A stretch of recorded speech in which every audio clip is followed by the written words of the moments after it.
you love trees? Are you comfortable working at heights outdoors? Are you physically fit with good hand-eye coordination? If this sounds like you, why not cultivate a career as an arborist? Arborists plant and fertilize trees and advise on proper tree care.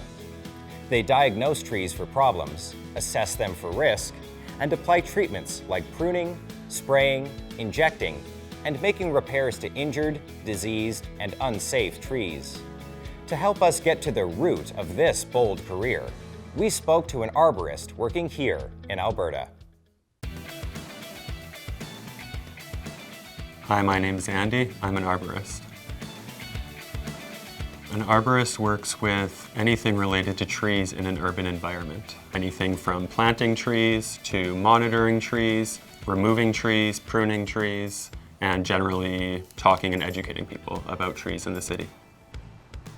Arborists can work for private tree companies, for municipalities and park departments, for utility companies, tree nurseries, or golf courses.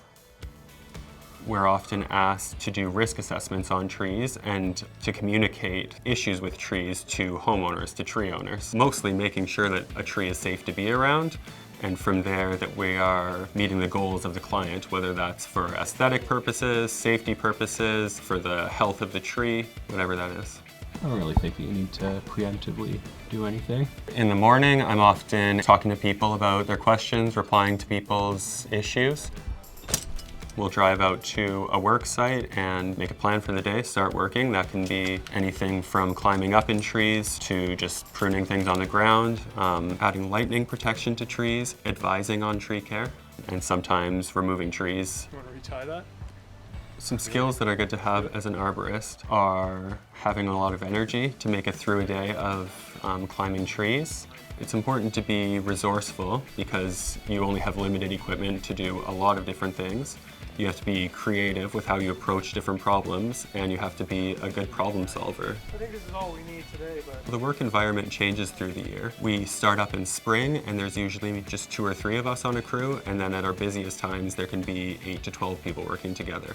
We mostly work in the city. There are some rural jobs, but that's still mostly going to be near people's houses out in the country. Some days can be very long, and other days can be 3 hours before we go home at the end of the day, so it's always changing. The job has a variety of tools. The most exciting for some people are chainsaws, but the most common are just small hand saws that we use to prune.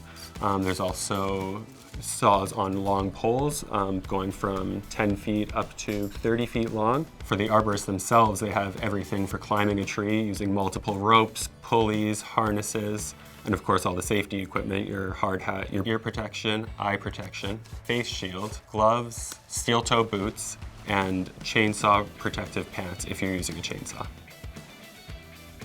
There's a few options for education. One of them is that you can just start at a company and be trained for them. You need 3 years experience before you can write your arborist exam. The arborist exam is part of the ISA, which is the International Society of Arboriculture, and that's kind of the main global body that represents arborists. And I would always recommend to homeowners to just make sure that their arborist is ISA certified. If there was somebody interested in this kind of work, I would say find a company that seems reputable and start working with them. It's a growing field, and it's as good of a time as any to get into it. Some of the most satisfying aspects of the job are just making people happy with the trees that they have. It's always a highlight to me when I can help people understand the value of their trees and the value of adding more trees to the landscape. To be a successful arborist, you should have good stamina, along with a head for safety and an interest in caring for trees and the environment. Good communication skills, mechanical aptitude, and the ability to analyze information to determine appropriate treatment methods are also essential. If you think you have what it takes, then the thought of being an arborist might grow on you. Log more details about this occupation, including training requirements and salary ranges, in the occupational profile on the ALICE website. While you're there, check out some related occupations, including landscape architectural technologist, forest technician, and nursery operator.